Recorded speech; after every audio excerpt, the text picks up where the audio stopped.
ভাই রে ভাই, ওর আইডিতে নাকি বিবেচ নিতে চাই। দেখছস ভাই কি বলে এগুলা? যা যা ভাই, এই ফ্রি ফায়ার গেমটা ছাইরা তুই গিয়ে লুডো খেল, তা না হয় নাকে তেল দিয়ে ঘুমা। এই বট শোন, তোরে আমি একটা ভালো কথা বলি, তুই ভাই এই ভিডিও টিডিও বানানো এগুলো ছাইরা দে, ওই বিবেচের স্বপ্ন দেখাও বাদ দিয়া দে। কিরে রিফাত, কি অবস্থা, কেমন আছো? এই তো আছি আলহামদুলিল্লাহ ভালো। তোমরা কেমন আছো? আরে আমাদের অবস্থা ছাড়, তুই আগে বল তুই এই পাগলামি কবে ছাড়বি? মানে হঠাৎ এই কথা বলতেছস? কি পাগলামি করলাম আমি? আচ্ছা আচ্ছা, তোরা একটু থাম, আমি ওর সাথে কিছু কথা বলি।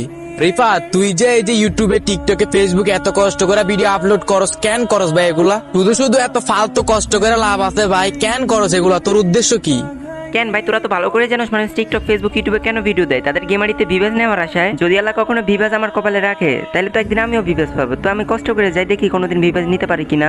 লল ভাই, ও এগুলা কি বলতেছে? সিরা খাতায় শুয়ে ও লাখ টাকার স্বপ্ন দেখতেছে। ভাই রে ভাই, আমিও তো শুনে হাসতাছি। ও এগুলা কি বলে? ব্রাহ্মণ হয়ে চাঁদের দিকে হাত বাড়াইতে চাই।